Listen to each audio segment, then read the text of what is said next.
chronic myeloid leukemia. And to begin with, it is my pleasure and honor to introduce somebody who doesn't need any introduction, and that is Dr. S.H. Advani. As all of us know, Dr. Advani is the doyen of oncology and hematology. He's a father for all of us. As has been rightly placed, he is teacher of teachers. And recently he was felicitated at CEOP as well. And we saw many of these felicitation photographs on WhatsApp recently.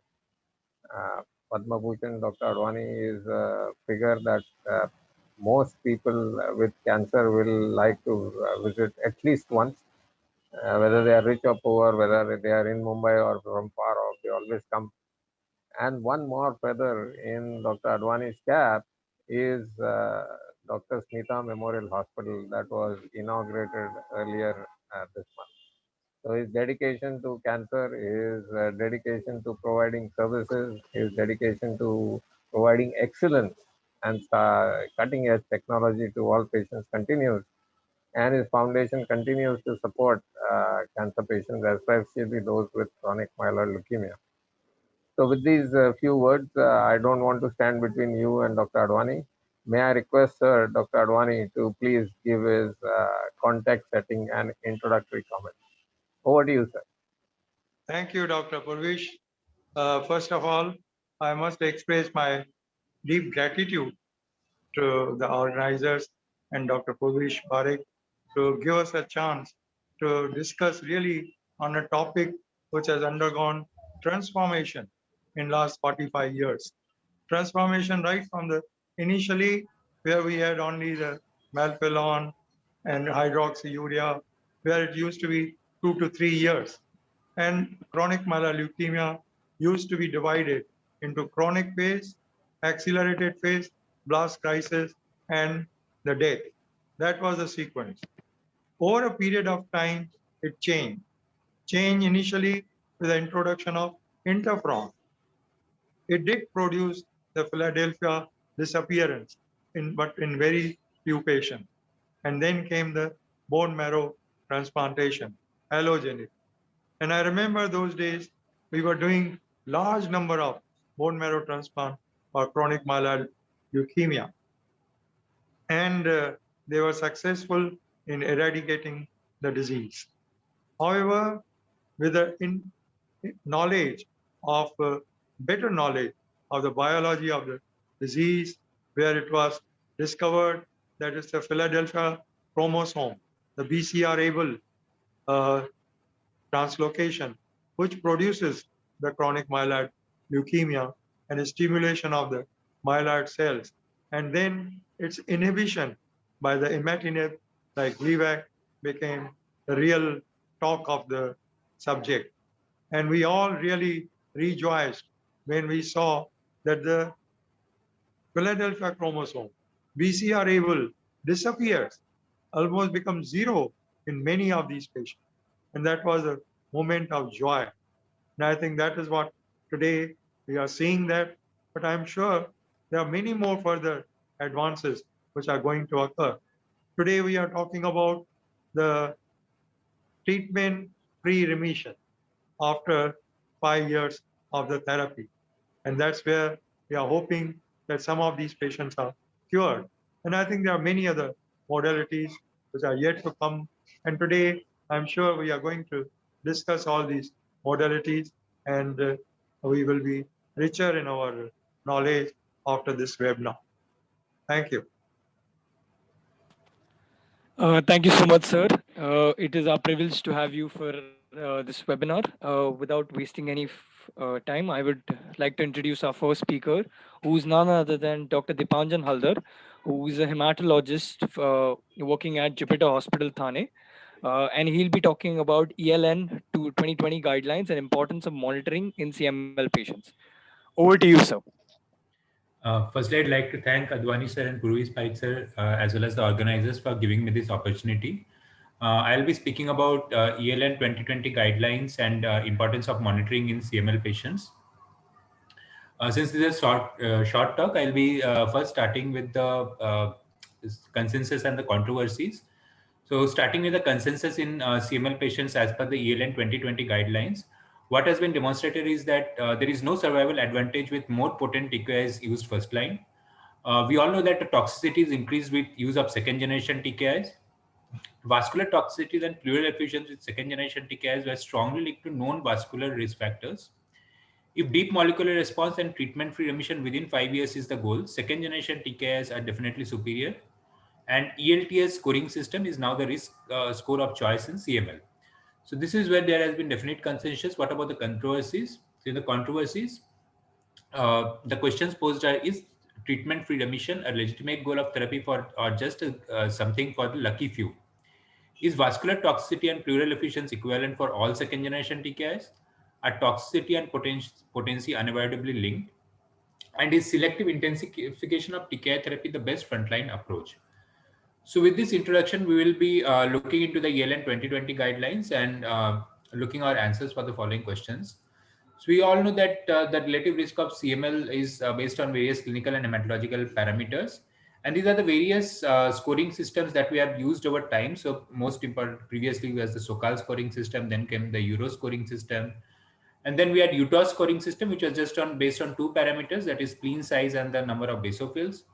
And now what is used most commonly and what has been recommended by ELN guidelines as well as the UTOS long-term survival or the ELTS scoring system. It is based on the following parameters: age, spleen size, platelet count, as well as the myeloblast percentage. And we divide the patients into low risk, intermediate risk, and high risk. So this is comparing the SOCAL score system and the ELTS scoring system, the assessment in 2064 patients based on the Italian study group. And we see that in the SOCAL scoring system, about 60% of the patients are high plus intermediate scores. On the other hand, on the ELTS scoring system, about 40% of the patients are high and intermediate score of the CML chronic phase patients. So basically the SOCAL scoring system, most number of patients in the chronic phase get in the higher plus intermediate risk groups category compared to the ELTS scoring system. Now looking at the Kaplan-Meier analysis curve based on the SOCAL scoring system. So we see that the survival difference 97% versus 95% and 94.5%. This is median follow-up of 3 months. The p-value is really not significant between the high, intermediate, and the low risk patients. On the other hand, going into the ELTS scoring system, this is based from ASH 2018 data. Again, median follow-up 37 months. So the survival analysis of low, intermediate, and high risk groups. So basically 98% versus 94% and 86.8%. So here the p-value difference is definitely significant. So basically, to summarize, the ELTS scoring system helps to risk-stratify the patients better. Similarly, just analyzing in elderly patients group subgroup based on leukemia-related survival by risk, by SOCAL scoring system, the difference is not significant. On the other hand, based on ELTS scoring system, again, leukemia-related survival by risk is the p-value is quite significant, that is less than 0.05. So to answer this question, this is again published in Leukemia 2020. The ELTS score is definitely superior to SOCAL score for predicting survival in chronic leukemia. And the authors conclude that the ELTS score outperformed the SOCAL score, the Euro and the UTO score regarding the risk group discrimination. And the risk and recommendation of the European Leukemia Net preferred use of ELTS score was supported with significant statistical evidence. So in today's day, definitely while scoring CML, newly diagnosed CML CP patients, we should be using the ELTS scoring system. There is no controversy regarding that. So shifting gears, why is basically there is risk stratification in CML CP patients? So it is because there is heterogeneity in response. So how to show the heterogeneity in response? Whenever we are starting the CML CP patients on tyrosine kinase inhibitors, we see that there are 10% of the patients who encounter primary resistance. That is, they do not respond well to the treatment starting initially. Then there is another 10% patients who have secondary resistance. That is, they respond initially, but then again, the BCR will gradually starts coming up. There are about 30% who plateau, in whom the response gets plateaus. That is 0.1%, that is the major molecular response. The response gets plateaued around this level. It really does not decrease beyond this. There are about 50% of the CML-CP patients who achieve a deep molecular response and to remain a deep molecular response for say more than 5 years. And that is a time point when we try to achieve something called as treatment-free remission by stopping the tyrosine kinase inhibitor. Of this 50%, 25% maintain in deep molecular response. On the other hand, the other 25% in whom the MMR gets lost and we need to restart the tyrosine kinase inhibitor in such patients. So this is the heterogeneity of response in CML-CP patients, and overall we see about 5 to 10% CML related death in the chronic myeloid leukemia chronic phase patients. So when we talk about the primary resistance and secondary resistance, what are the factors that could be linked to primary or secondary resistance? There are many factors, but these are the most important. First is, of course, the kinase inhibition, what kinase we are using, then the intrinsic biology and the host immunity of the patient. So the kinase inhibition, how do we measure? So for example, this is basically probability of early molecular response at 3 months, that is probability of failure of early molecular response at 3 months, that is BCR-ABL more than 10%. So it is definitely based on kinase inhibition intensity. So for example, when we are starting the patient on imatinib, the probability of early molecular response failure goes as high as 34%. That is 1/3 of the patients won't be achieving early molecular response. That is BCR-ABL less than 10% as 3 months. On the other hand, with second or third generation TKI, for example, with nilotinib, it is just 9% and ponatinib, it is just 6%. So definitely kinase inhibition intensity is an important factor. What about the disease biology and the intrinsic host immunity? So definitely this was published in Lancet Oncology 2016. And definitely disease biology and intrinsic host immunity, as we can see by the Sukal score that was used for this study. So definitely those patients who have high Sukal risk, whether we are using first generation, second generation, or third generation TKI versus intermediate or low Sukal risk, so definitely the probability of early molecular response failure is more in such kind of patients. But does that mean that we should be using second generation TKI for every patient? Probably not, because for each generation of TKI drugs, improved efficacy has been counterbalanced by increased toxicity. And the final result, there has been no overall improvement in survival. This I will further illustrating in my following slides. For example, the ENEST-ND trials, which compared the nilotinib 300 mg twice a day versus imatinib 400 mg once a day. So we see that with nilotinib, the CML-related deaths have come down, but non-CML-related deaths are on the higher side, compared to imatinib, in which the CML-related deaths are high, but non-CML-related deaths are low. So overall, again, there is no significant improvement in the overall survival. So again, this is summarized in the conclusions from the study. So following nilotinib treatment, the 5-year and 10-year cumulative probabilities of achieving the MMR, MR4 and MR4.5 are definitely on the higher side, but versus to imatinib, although these results were superior, nevertheless, the 5-year and 10-year overall survival, 94% versus 92% and 87.6% versus 88.3%. So no difference in the overall survival at 5 and 10 years. Why? Because the CML related deaths, low CML related deaths are balanced by the high non-CML related deaths. What about dasatinib versus imatinib? So again, similar results. So CML related deaths definitely lesser with dasatinib compared to imatinib, but balanced by higher non-CML related deaths in the dasatinib arm compared to imatinib. So overall deaths again 26 in this study. So again, conclusion from the DASISAN study as well. So with dasatinib, the early molecular response rate, the MMR rate at 1 year and the 5-year cumulative probabilities of achieving MMR as well as MR 4.5 are significantly higher. But the progression-free survival as well as overall survival well similar compared to imatinib. So what is the solution then? So for which patients should we be using the second generation TKI and which patients we should be using first generation TKI? So this is not something related to CML, but then we have this something called as Framingham risk category. So where based on the age of the patients, the HDL cholesterol, total cholesterol, systolic blood pressure, whether the patient is smoker and diabetic. So based on these 5-6 parameters, we can categorize the patient as high, that is more than 20 points, intermediate, that is 10 to 20 points, and low, that is less than 20 points, less than 10 points. So for example, if suppose we have got a 55-year-old male with elevated total cholesterol, hypertensive on treatment smoker, the Framingham score risk is 21. That is, he will fall under the high risk category. So why I was talking about Framingham score? This is because in the ENEST-ND trial that I just showed, what the authors showed that the risk of cardiovascular event was significantly different based on the Framingham risk category and the TKI. For example, when the patients were put on nilotinib 300 mg twice a day or 400 mg twice a day, those patients with high Framingham score had significantly higher risk of cardiovascular event compared to those who had a low Framingham score. So probably that is something definitely to be looked forward to. So for patients, we should definitely take account of their comorbidity score as well before putting them on second generation TKI. Moving to a different study. So looking at the acute thromboembolic events per 100 patient years. So definitely it was lowest with imatinib and highest with ponatinib overall. So to summarize basically, so with lowest with imatinib versus nilotinib, dasatinib almost similar, and with ponatinib it was significantly on the higher side. So definitely the risk, the overall incidence of acute thromboembolic events per 100 patients were highest with ponatinib, then the second generation TKI nilotinib, dasatinib, and lowest with imatinib. So what is the most practical solution? This is probably the most practical solution. We should go for a risk adapted or patient specific treatment scheme.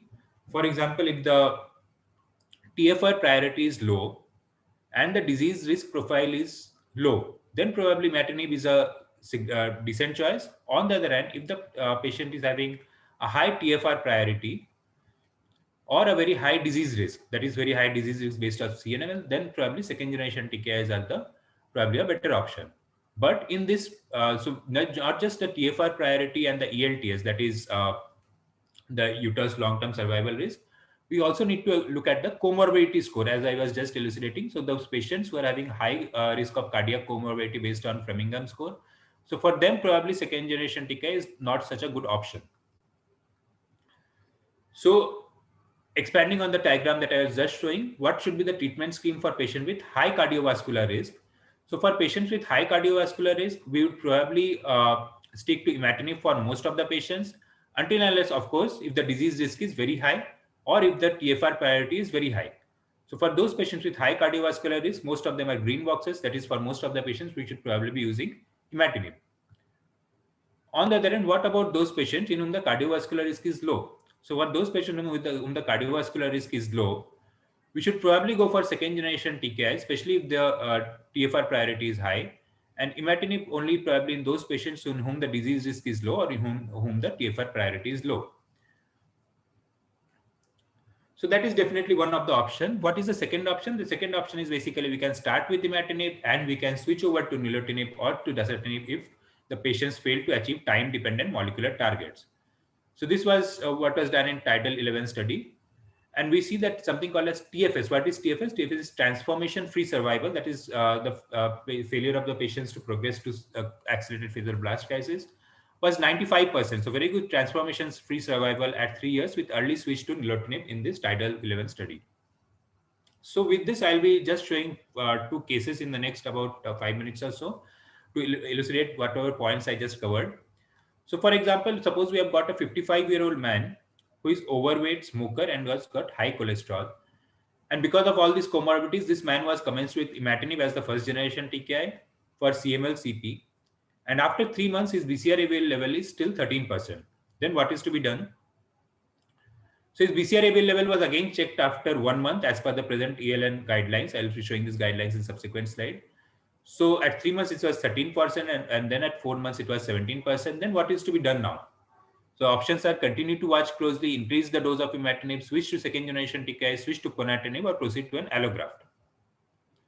So what does the ELN 2020 guidelines say for monitoring at 3 months? So definitely warning if the BCR-ABL level is more than 10%, and it is deemed as failure if it is confirmed to be more than 10% within 1 to 3 months. So in this patient, it was 13% and 3 months, and then confirmed at 4 months to be 17%.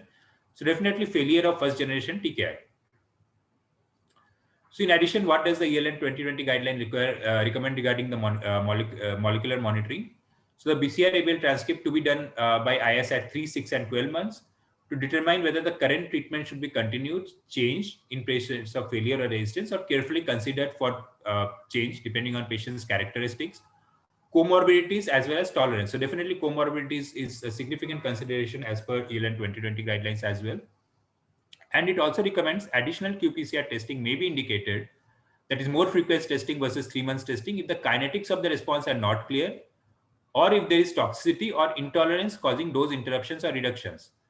In addition, the same definitions are recommended for second line treatment as well, and achieving an MMR, that is BCR-ABL level less than 0.1%, predicts a CML survival close to 100%. Therefore, achieving a MMR should always be, or at least an MMR should always be our goal, as disease progression is quite uncommon when this level of MMR is achieved. So coming back to this patient again, so this patient, we know that at 4 months his BCR-ABL level is 17%. So what should we do? Our response are basically to continue or switch. So I think in this patient we should advocate switch because molecular response is it is still more than 10%, and there has been minimal or no reduction in the molecular response trend.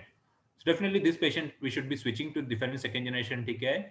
And as per the present ELN guidelines, we should also take the following factors into account. That is whether how keen is the patient to achieve a treatment-free response, the risk score of the patient, the comorbidities of the patient, whether how well the patient is tolerating the TKIs, and as well as whether the patient is having significant interruptions in the TKI or not. How frequently to do molecular monitoring? So 3 months, except in the unstable setting, as I was just telling. Now, what are those unstable settings? So as I mentioned, molecular monitoring should be always done in at least 3 months. So these are we have the unstable setting. That is BCR-ABL remains more than 10% at 3 months. So for example, in this patient, it was more 13% at 3 months, and then again it was done at 4 months. So one of the situation where molecular monitoring is to be done more frequently. Or BCR-ABL increasing more than 0.1% at any point, any time point, that is secondary resistant. Or when we are attempting treatment-free remission, that is for the first 6 months, we should do frequent molecular monitoring, that is every 6 months. Or re-establishing MMR after molecular relapse. Suppose we are attempted TFR and after attempting treatment-free remission, the patient fails MMR, and then again we have started the patient on TKI. So we should be monitoring the molecular response quite frequently, that is every month again, to see if the patient is again achieving MMR or not. So these are the 4 situations where we should be monitoring BCR-ABL much more frequently, even more than every 3 months, sometimes even every month. Moving on to my second and last case. So this is a 40-year-old old woman who achieves early molecular response on imatinib 400 milligram per day. Continued in imatinib. After 12 months, however, her BCR-ABL level is 0.4%, and so she was continued on imatinib. But at 24 months again, her BCR-ABL level now is again 0.6%. So what should be an appropriate action? No change. Increase the dose of imatinib. Switch to second generation TKI. Switch to ponatinib, or proceed to an allograft. So again, if you see, at 12 months, this patient was definitely falling in the warning zone, that is 0.1 to 1%. But she was continued on imatinib, and at 24 months, that molecular response trend has actually increased. So what has happened with this patient? So MR level, she has failed MMR, and the MR trend is definitely falling in her case. So MR trend is not falling. So basically from 0.4, value had increased to 0.6%. So then this is definitely a case where we should be switching our TKI from imatinib to second generation TKI. And in addition, as to the compared to the previous case, we should always be taking into account the following consideration, that is her priority for the treatment-free remission, as well as whether she is having multiple comorbidities or no comorbidities. So this patient had a priority for TFR was high, and she did not have any comorbidities. So this patient definitely we switched from imatinib to second generation TKI. So with that, I move on to my concluding slide. So comorbidities, ELTS score, and TFR priority all basically need to be considered for frontline TKI selection. Main comorbidity issue is vascular risk profile should be assessed in all patients, especially when we are starting the patient on second generation TKI. The price for achieving higher rates of DMR, we should remember, as and potentially TFR is mainly vascular toxicity. Shared decision with patient regarding frontline therapy needs detailed discussion and clarity about the patient goals. So with that, I would again like to thank the organizers for giving me this opportunity. I'd be happy to take up questions at the end if there are any. Thank you so much, Dipanjan sir. We'll now move on to our next talk. The next talk is on the topic nilotinib, a journey of 10 years in CML. Our speaker is none other than Dr. Sandeep Nimani, who is a hematologist and hemato-oncologist working at Usha Hematology Center at Sangli. So without any further ado, I request the speaker to please go on. Over to you, sir. Yeah, am I audible? Yes, sir. Yeah, sure. So I first of all thank organizers for giving me this opportunity. And the topic given to me to discuss today is nilotinib, a journey of 10 years. So my life is made little easy by Dipanjan. Majority of the things has already been covered, so I can run through little fast. So current sequential therapy of TKI is with, usually we start with imatinib, and in second line we reserve it for nilotinib, dasatinib, bosutinib, or if T315I mutation is there, then we consider ponatinib. In third line, we use the drug which is not used previously, or sometimes the stem cell transplant is offered here. And in fourth line, again, any new TKI in pipeline that can be used, or the stem cell transplant is reserved at this stage. So this is how we sequence our therapy usually. But nowadays, as we know, the second line drugs are already been approved as a first line that we will be seeing subsequently. And the discussion of today's interest for me is nilotinib and how it has evolved over 10 years. So the current indications for nilotinib is both in adults and children. It's approved by both FDA and EMA, and it has been approved for as a frontline therapy for new CML CP patients, as well as it is approved for patients to be used as a second line drug in patients who are intolerant or resistant to the prior TKI therapy, which includes imatinib as well. The FDA approved dose of nilotinib for a newly diagnosed CML CP patient is 300 mg twice daily, and when it is used as a second line drug, the dose is 400 mg twice daily. And these are the key nilotinib studies that has been done and published, and some are ongoing and some are complete. And a few studies like INEST-ND study is for the nilotinib for the first line use of nilotinib in CML, while there are certain studies like INEST Freedom, INEST Stop, which is for the TFR following nilotinib. We'll be going through few important studies of nilotinib, and the nilotinib INEST-ND study, 10-year analysis of this study, which is ongoing study. And here in INEST study, they have it is an open label randomized phase 3 study to compare the efficacy of nilotinib with the imatinib. What the study protocol goes as the total number of cases are 846, and they are equally divided into 3 groups with nilotinib 300 mg BD, nilotinib 400 mg BD, and imatinib 400 mg OD. And the primary endpoints are is the MMR achievement at the end of 12 months, and secondary endpoints are rates of complete cytogenetic response at 12 months and durable rates of MMR by 24 months. So when we look at this use of nilotinib in the frontline setting, what the study shows is MMR achievement by the end of 12 months is significantly higher in case where the patients were given nilotinib compared to when the imatinib was used. So essentially, it shows that the patient achieve a deeper response and faster response when the nilotinib is used as a first line agent. And this graph shows that they achieve faster response. The patient achieve faster MMR when the nilotinib is given in either both the doses compared to imatinib. And at the end of 5 years, if we see this graph starts plateauing by the 10 years. So even if they plateau it out, but still by the end of 10 years, we find that still there is a significant difference of achievement of MMR in patients with nilotinib compared to imatinib. So imatinib is definitely a better drug compared to imatinib, where it achieves a deeper and stronger molecular response. When we see in this study, the patient who has progressed to accelerated phase or the blast phase, we find that it is found that the imatinib compared to imatinib, the chances of progression to AP and BC are much lower and significantly lower in case of nilotinib arm, and both in study and the core group treatment protocol, that the chances that they progress to accelerated phase is much lower. And this is again in numbers they have shown that in imatinib, the total patient who has progressed is 24, while on nilotinib 300 mg, it has 11 patients has progressed out of 280 odd patients, and in 400 mg, around 7 patients has progressed. Though this has already been discussed previously, though this is the fact, but still there is no significant overall difference noticed in case of nilotinib versus imatinib. So there is no significant statistical significant difference in the nilotinib arm compared to imatinib. There are 2 reasons for this. One, dependent as already discussed, that is the non-CML mortality has increased with the newer drugs. The second thing is as this is a chronic disease, that prolonged studies are required beyond 10 years to confirm there is no significant overall survival difference between nilotinib and imatinib. And if we see that deaths due to advanced CML are much lower, significantly lower in case of nilotinib arm compared to imatinib arm. Coming to cardiovascular events, as we all know, the cardiovascular events including IHD, cerebrovascular accidents, peripheral vascular disease are all higher in case of nilotinib arm. But what has been shown again is with the patient who are high Framingham risk group, they have more chances that the patient will develop these events compared to low Framingham groups.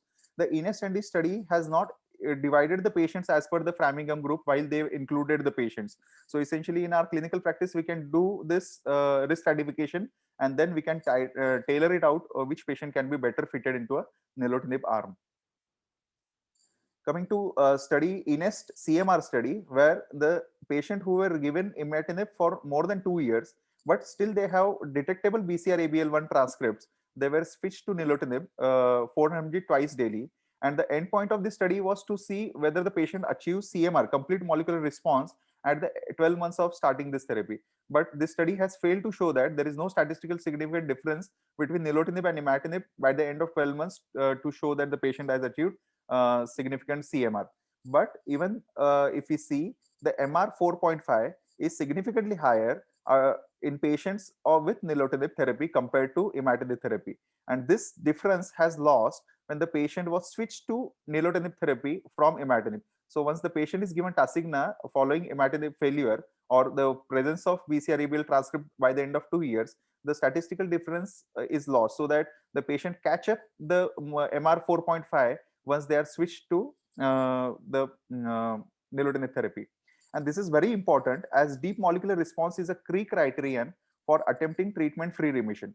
Switch to nilotinib may enable patients to become eligible for discontinuation of treatment. So it's very important that if the patient, our target of therapy in young patients especially is to stop the therapy in some point of time, then definitely the nilotinib should be the drug of choice in that situation. There is one more study, dialogue study in pediatric population, where they have taken two groups of pediatric patients, CML-CP patients which are newly diagnosed and CML-CP patients who are intolerant to imatinib or dasatinib, and the endpoints has been achieved by major molecular response by the end of 6 months in 40% of the patients, and when they are resistant to imatinib, and MMR is achieved by the end of 12 months in case of newly diagnosed patient in 64% of the patients. So definitely nilotinib can also be very well be used in pediatric populations as well. Now coming to nilotinib in TFR. So TFR, there are two studies in nilotinib. When the nilotinib is used as a frontline drug, the INEST Freedom study, and when the TFR is assessed, when the nilotinib is used in second line, there are two studies, INEST Stop study and INEST PATH study. So here the imatinib was used previously, and then the patient was switched to nilotinib. And here only nilotinib was used as a first-line drug for more than 2 years, and the TFR is attempted. So coming to INEST Freedom study, where the nilotinib was used in patients for more than 2 years and who are in chronic phase, and MR 4.5 screening was done. And then they go to the consolidation phase for 1 more year, where 4 times every 3 monthly RQ-PCR is done, and the deep molecular response is consolidated in that phase, and they then they go to TFR, that means treatment stopping, and then they have a frequent monitoring protocol. Every monthly RQ-PCR is done for first 1 year, then for next 1 year 6 weekly is done, and if they achieve TFR, then every 3 monthly RQ-PCR is monitored thereafter. So when they are on Tasigna and later on TFR was attempted, and then this is how the monitoring sequence goes. So monthly TFR RQ-PCR monitoring, then 6 weekly, and 3 years beyond, every 12 weekly the RQ-PCR is monitored. And reinitiation of drug is done again once the patient loses MMR. So if whenever the patient loses the MMR after stopping the therapy, the Tasigna is restarted. And in this study, what has been shown is the patient who has stopped the therapy, the TFR is achieved in almost 50% of the patient. And at the end of 3.7 years, you can see that around 48% of the patient has achieved TFR. And the patient who had lost deep molecular response, who has lost MMR after stopping the therapy, around 98.9% of the patients has regained the MMR once the therapy has been reinitiated. So even if the TFR has been attempted, still, and the patient who has failed, the 50% patient who has failed, and if we restart the therapy in them, around 98% of the patients regain their molecular response again after starting the therapy. So this is the other study, where the INEST Stop study, where the patient initially were given imatinib for more than 4 weeks, and then they're shifted to nilotinib. And the protocol is almost similar. Again, the patient goes to nilotinib consolidation phase, where every 3 monthly RQ-PCR is monitored. And once the deep molecular response is confirmed, then these are subjected to TFR. And here again, the results are almost similar, where the patient has around 50% of the patients show that they have achieved the TFR. And once the drug has been stopped, and if they lose their molecular response, and they achieve molecular response again immediately once the therapy is reinitiated. So during TFR, nilotinib is quite safe, and the safety for all side effects in drug related and non-drug related, they keep on reducing as the years progress after stopping the drug. And these are the distribution of different side effects like gastrointestinal infections, musculoskeletal, and as we see, as the years progress in TFR, the side effects also reduce. And this has already been discussed for the different side effects of cardiovascular events and fluid retention. So to summarize the nilotinib efficacy and safety, nilotinib results in higher rates of early and deep molecular response versus imatinib. Early and deep molecular responses predict better long-term outcome for patients with CML-CP. Major molecular response and deep molecular response rates were higher throughout the follow-up period, and overall response observed over 10 years time was similar in both the groups. Nilotinib results in a lower risk of progression and lower risk of death due to advanced CML versus imatinib. TFR following a minimum of 3 years of nilotinib first-line therapy combined with having a sustained DMR is safe and achievable. So it's very safe for young patients who are planning for pregnancy, or young patients where the drug therapy needs to be stopped for some reasons at certain point of time. So definitely these second-line drugs are definitely a choice to be used first up to achieve a deep DMR and to achieve TFR. TFR is increasingly seen as an important clinical goal for patients. The safety profile of nilotinib is well established and is distinct from that of the imatinib. Cardiovascular events occur in some patients treated with nilotinib, most often in patients with high risk factors and comorbidities. So definitely if we choose and select our patients well, then these drugs can do wonder for the patient. And I thank you very much for giving this opportunity to speak. Thank you. Thank you so much, Sandeep sir. We'll now move on to the case presentation. Can I request Dr. Parekh to please introduce the case presentation and the chairperson, please? Dr. Ganju needs no introduction. He is a very senior hematologist, and he has been a dear friend since more than 30 years.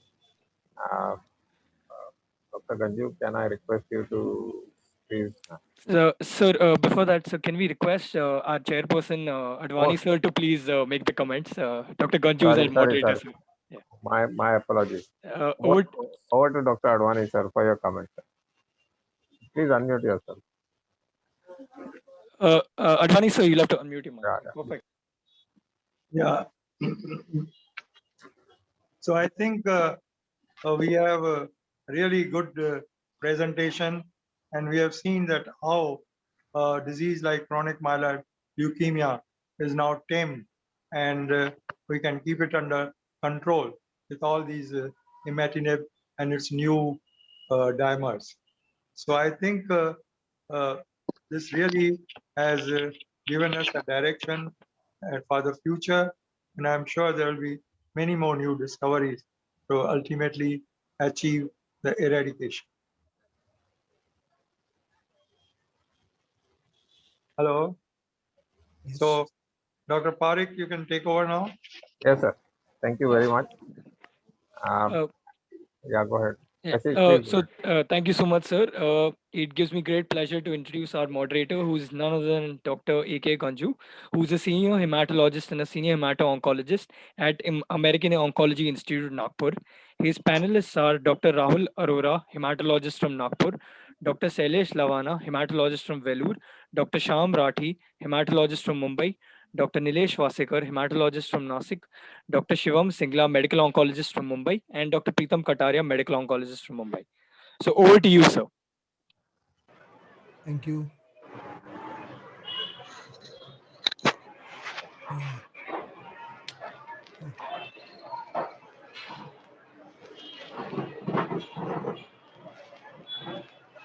Where is my? So would you like us to share the screen, sir? Okay, I think. Yeah. Yeah, I got it. Okay, perfect. So please go ahead, sir. I got it. Yeah, there you go, sir.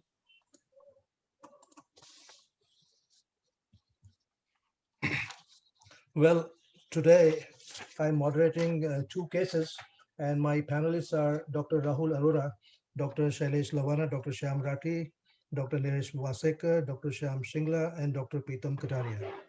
So this is a 48-year-old male patient whom I saw in September 2016, and he came with complaints of loss of appetite, weight loss, and had abdominal fullness. Clinical examination showed that he has hepatosplenomegaly, and there are no comorbidities. The investigation which we did for the hepatosplenomegaly, his hemoglobin was normal, WBCs were high, platelets 4,02,000, and peripheral smear was compatible with chronic myeloid leukemia with blast count of 1% and basophil 1%. So considering that this patient has CML, we did the cytogenetics, which proved that patient has 922 translocation and 100% of his metaphases. RQ-PCR was done, which showed 100%. And then we tried to look for the risk scoring, and this was all low score as per the SOCAL and HUSFOR. So the diagnosis was chronic myeloid leukemia, chronic phase, having low SOCAL risk. So my panel, anybody can answer this question. What should be the first line of treatment in such a patient? Any of the panelists can start his discussion. Can I take it? Yeah. Yeah. So this is a middle-aged man with no comorbidity. So my goal is the treatment-free remission for this gentleman. If I have a goal of treatment-free remission, then I want a deep molecular response. And to achieve the deep molecular response, I will start with second generation TKI. As there is no comorbidity, so chances of developing toxicity is quite less. Second thing is that achievement of early molecular response indirectly leads to reduction in the resistance to TKI and the transformation to escalated phase and blast phase. So that will be the goal. If the patient can't afford financially nilotinib, then I will go for the imatinib and will look for the early molecular response at 3 months. If the patient achieves the early molecular response less than 10% at 3 months, then I'll continue it. Otherwise, I will change to second generation TKI. Wonderful, fair enough. In fact, this was 4 years ago, when the Tasigna, nilotinib and dasatinib were very expensive, and the patient comes from a modest family, and therefore we started this patient on imatinib 400 milligram OD. So patient was put on that drug. How would you follow this patient and monitor this response? Any one of my panelists can speak on this. Dr. Rahul? So we'll monitor this patient once every 3 months with BCR-ABL. However, we'll monitor the regular blood testing about being a complete blood count and liver and kidney function test every monthly, and BCR-ABL at 3 months. So we need to monitor this disease basically to assess the treatment response and detect an early relapse. So the best predictor of this is BCR-ABL level. And the routine methods which normally one does is one sees the hematologic response and the molecular response. And now you see this graph where what has been seen that at 3 months, if the BCR-ABL level drops down to 10%, that's an optimal response. In the same way, 6 months, it should be 1%, less than 1%. At 12 months, it should be 0.10. That means major molecular remission. See, all these things have been discussed, so we'll be going faster. And therefore, we need to continue the same treatment because patient has been achieving normal milestones. Now, if you see at 6 months, it remains at 10% BCR-ABL, then it supposes to be ELN failure. So the patient has failed to achieve the milestone. Similarly, at 12 months, if it goes to 1% or more, again, it's a failure. So therefore, it mandates a change in therapy. Now we know that BCR-ABL, if it is less than 10% at 3rd month, then you can have an overall survival more than 93%. And if it is more, then the overall survival goes down. We know all these graphs wherein basically what one has to achieve at the end of 1 year, he should have a major molecular remission and thereafter. So this patient was seen after 3 months, and the patient regained his weight and spleen was no longer palpable. He had complete hematologic response, but the BCR-ABL IS was 15%. So this seems to be an EMR failure at 3 months. So what to do now when the EMR has failed right at 3rd month? Since the BCR-ABL is significantly reduced from 100% to 15%, I'd like to repeat a BCR-ABL at another month's time. and Fair continue enough. the therapy for now. So I got into the details. Basically, you have to get into the details of whether the patient is taking medicine properly or not. See, the patient responded very well initially, and he thought that the patient probably he's cured. He doesn't have to take the medicine. Last third month, he took sparingly this drug. And therefore, I needed to counsel this patient and the relatives and asked them to continue with imatinib again, 400 milligram daily without switching this. So we know this, third month milestone, which is so important for us, which has been already discussed. If it is less than 10%, these patients, they do very well. So now at 6 months, again, RQ-PCR was done, and this was now 15.5%. So what next? Do we need to do any test at this period of time? Yes, sir. We'll like to do an IRMA analysis for this patient. And at the same time, we would like to also consider change of therapy since the BCR-ABL is higher at 6 months, and it requires it's in the warning sign. It's in the time where we need to change therapy. So IRMA and change of second line TKI is the choice. Other panelists, any difference of opinion? Sir, we will go ahead with IRMA followed by change in therapy. So basically, we have to find out whether patient is, has imatinib resistance, because this has happened for the first time. He has never gone into remission.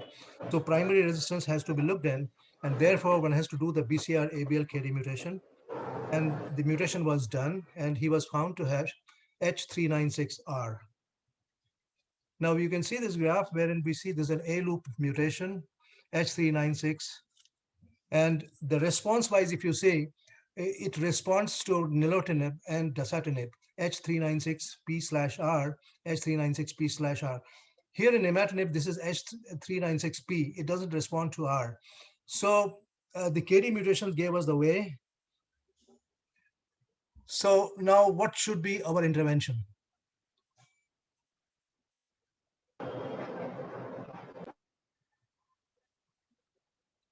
Yes, any of the panelists? So these are the change to nilotinib, sir. Okay, so these were the options which were there, and it obviously is nilotinib because it is sensitive to nilotinib. Now we have these ELN guidelines, which already has been explained thoroughly, that you have to have at 3 months less than 1%, at 6 months less than 10% at 3 months, at 6 months less than 1%, and at 12 months less than 0.1%, and thereafter it has to be 0.1% ever. So the ELN 2022 also recommends earlier switching at 3rd month, 6 months, and 12 months. Now this patient had more than 10% at the first 3 months, and therefore it goes into yellow, and therefore one has to look in for these possible TKI resistance. So we in fact evaluated this patient initially for the compliance. Since there was an issue, we explained that, but at 6 months again saw the same thing, and therefore we considered for mutational analysis.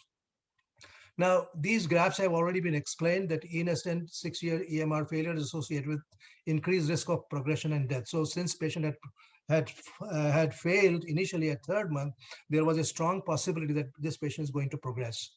So the progression is definitely more in imatinib because the EMR failure appears to be more in the imatinib arm than in the nilotinib arm. Similarly, the EMR failure is associated with lower rates of future MMR and MR 4.5. You can see that achievement of MMR and MR 4.5 in nilotinib arm is better than what we see in imatinib arm. So should we? So we have also seen that this patient was put on nilotinib, and nilotinib because you can see this again, this graph where this has already been explained, that blue bar, they show you nilotinib. Nilotinib does far better than imatinib if the baseline at 3rd month, the BCR-ABL is less than 10%. So in patients with residual disease, after 2 years on imatinib, switching to nilotinib, 400 milligram BID resulted in higher rates of MR. This could be, this explains that nilotinib is far more active in this kind of thing. So the goal of chronic myeloid leukemia therapy is moving. We need to control the disease, and the control is by using the drugs. And now the concept has gone into the operational cure, where after achieving deep molecular response, we are thinking of stopping the drug and treatment-free remissions. So this nilotinib drug has been used in that sense, wherein it has been given and put into remission when the MR reaches 4.5. Then again they are put on the consolidation phase for 52 weeks, and then the drug is stopped if MR 4.5 is sustained.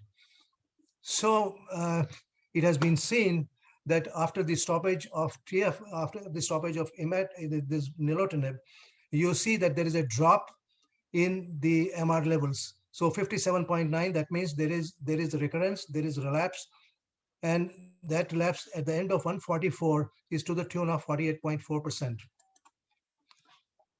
So patient was switched as per this data with nilotinib.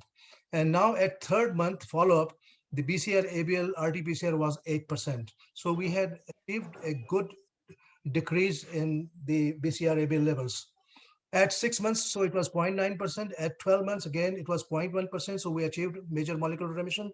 And thereafter, at 18 months, 24 months, we achieved the milestones which are expected with nilotinib. But after 4 years, that is last year, November 2020, this patient develops a severe chest pain. And this patient has been investigated for coronary heart disease, and he received an angioplasty and was put on antiplatelets and other appropriate medicines. CBC and RQ-PCR was still in deep molecular remission. So what should we do? Yes, panelists? Does he require switching to prevent further cardiac toxicity? Considering that he has H396R mutation, which is both nilotinib and dasatinib sensitive mutation.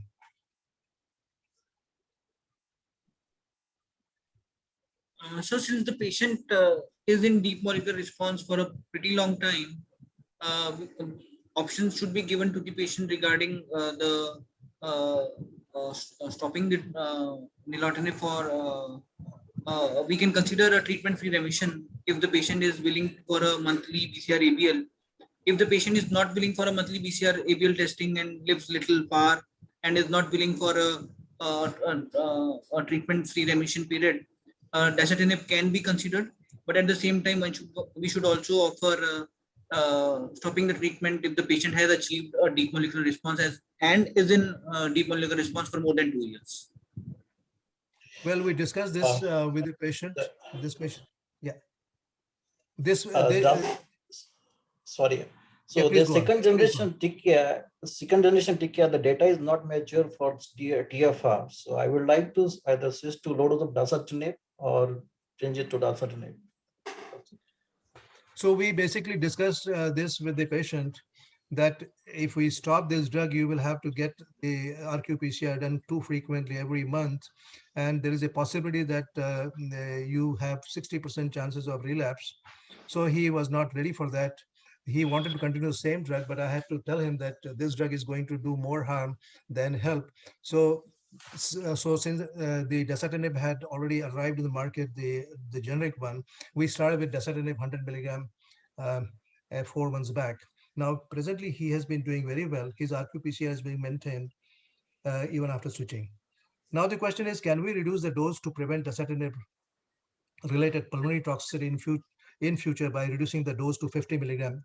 Though you know the literature is available, one of the publications is available where 50 milligram has been better than 100 milligram. So, what do you think, the panelists?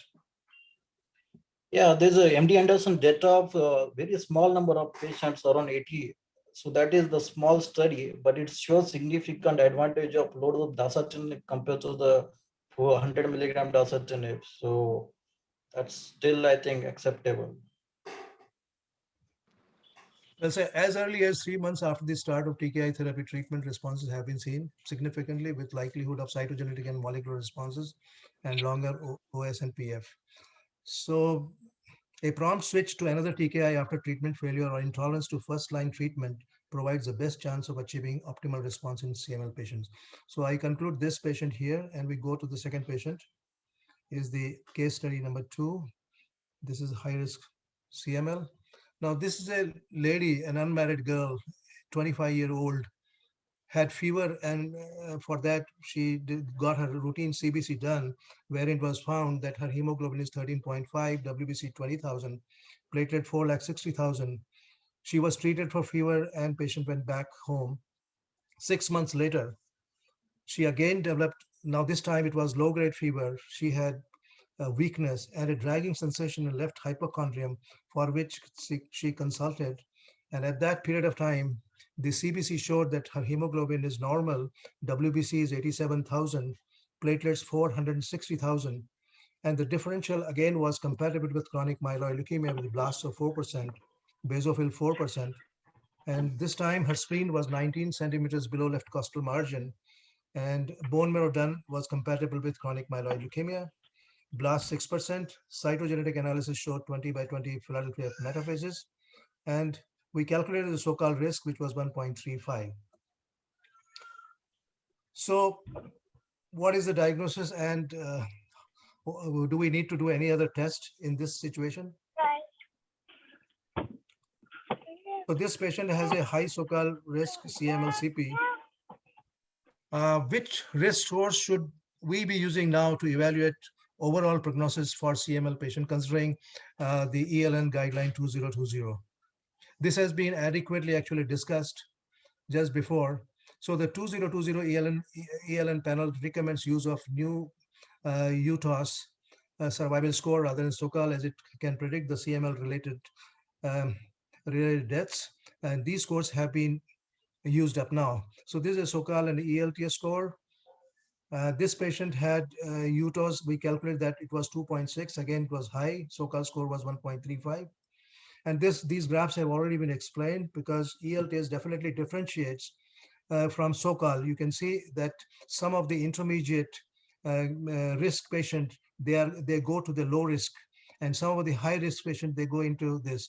So ELTS differentiates better, and it has been seen that this is, for example, this is the so-called intermediate risk. Now, if you see the ELTS risk here, then ELTS risk includes some 20% of high risk. So in intermediate risk, which has been calculated by so-called, you have 20% high risk.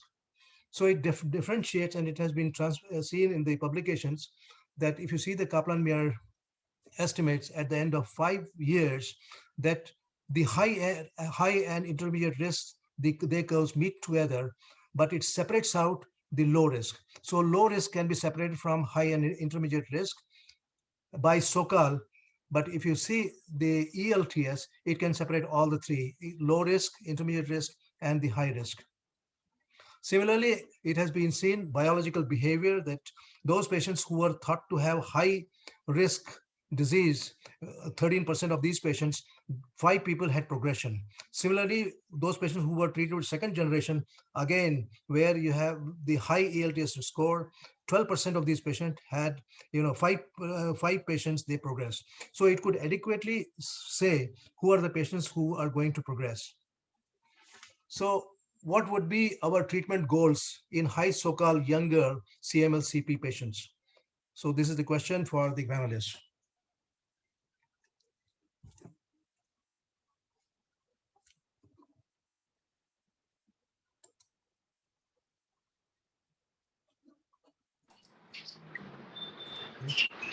So to achieve early and deep molecular response, and to prevent progression to accelerated phase in future, as well as try to achieve TFR, as she is a young girl, probably she will get married, and she will try to have babies in future. So TFR should be the aim. So, well, we need to prevent the progression to AP and BC, increasing survival, achieving a probable treatment-free remission, achieving a cure, quality of life, and the reproductive life has to be taken care, and we have to avoid the complications. So this all will happen when we get a quick and deeper response. So BCR ABL IS at 3 months was less than 10%. less than 10% is the predictor. So the problems with high so-called risk are the chances of obtaining early molecular remission at 3 months and major molecular remission at 1 year of treatment are difficult. EMR and MMR are the most important predictors for the long-term control of the disease, and it is associated with increase in the risk of progression to AP and BC over the first 5 years. Hence, one has to use a drug which can overcome all these problems. So what is your first line treatment of choice in high so-called risk young CML-CP patient?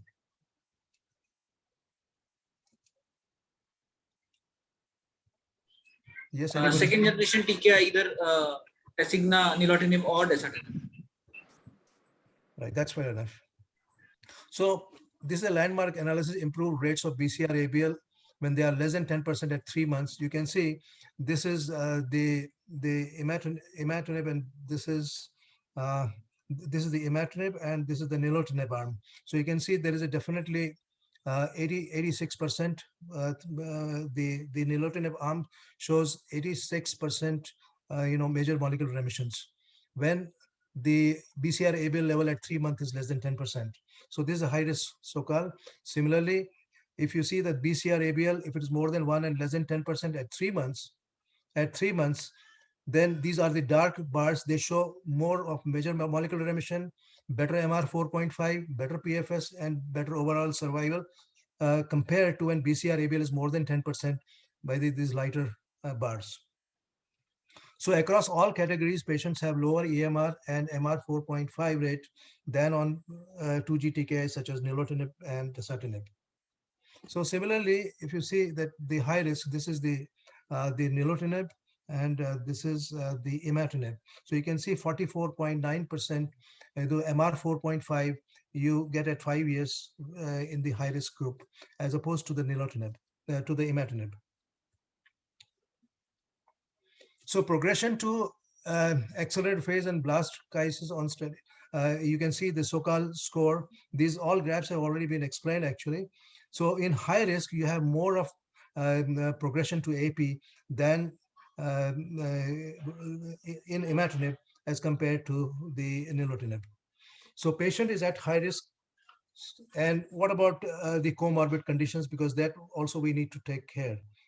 So this is a study which shows that tyrosine kinase inhibitors can be associated with vascular events. The expected VE rates in chronic myeloid leukemia are unknown. The present study examined the event rates and mortality among elderly patients with and without CML.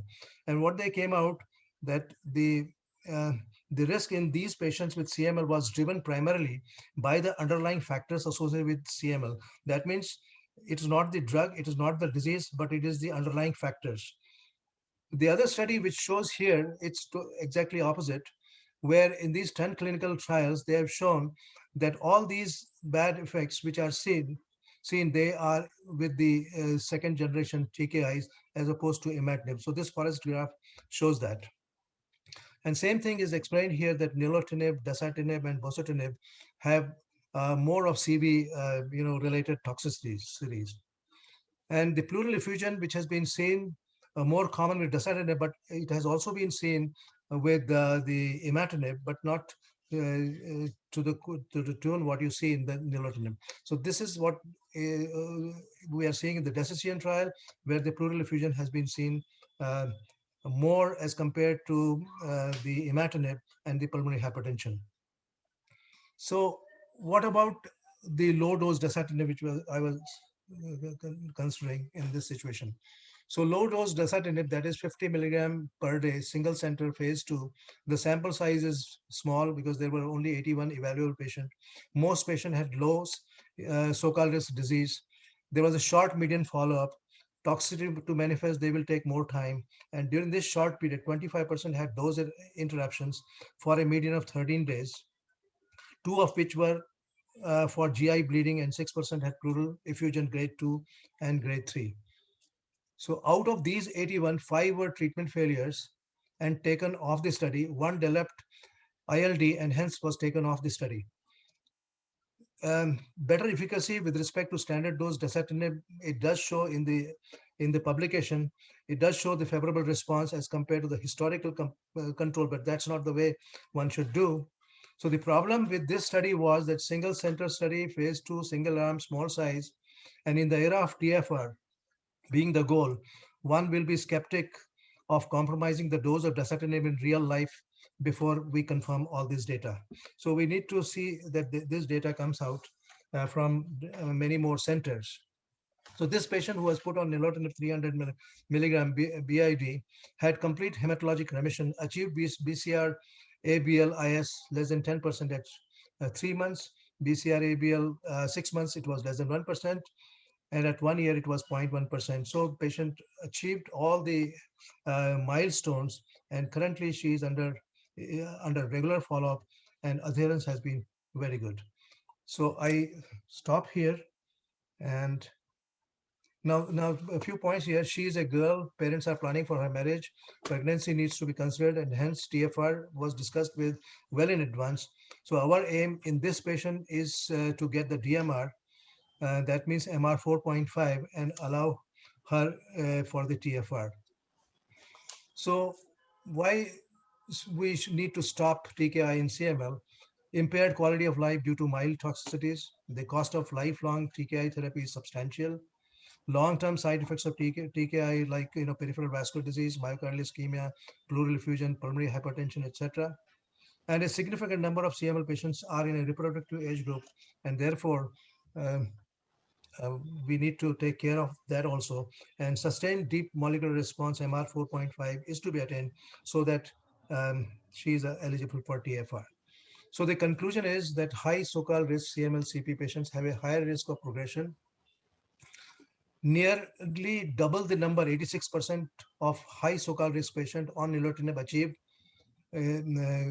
good results at 3 months as compared to nilotinib, 44%, that means less than 10%. So double we are getting with nilotinib as compared to imatinib.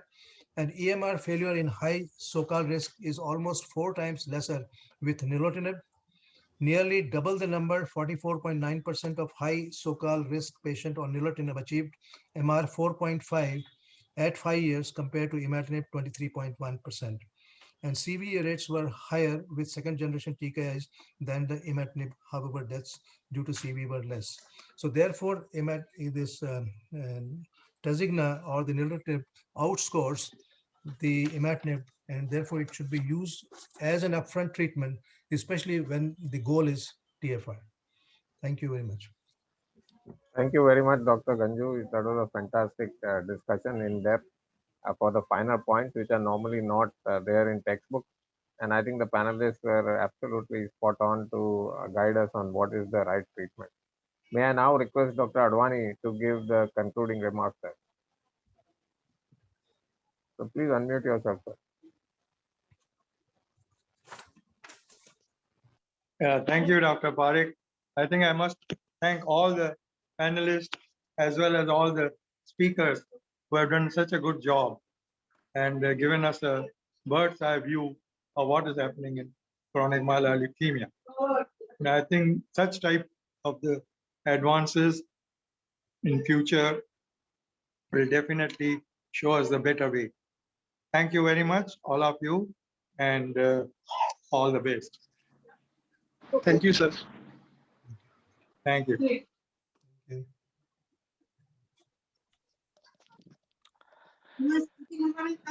Dr. Parekh, with your permission, I will end the meeting, sir. Sir, you're muted, sir. Thank you very much, Dr. Advani, for chairing this entire webinar. Thank you, all the speakers, and especially the moderation by Dr. Ganju. Really grateful to all the panelists. And with those few words, I think we are enriched about knowledge of how to treat our patients with CML. And you can please end the meeting now. Thank you very much. Thank you. Good night and stay safe.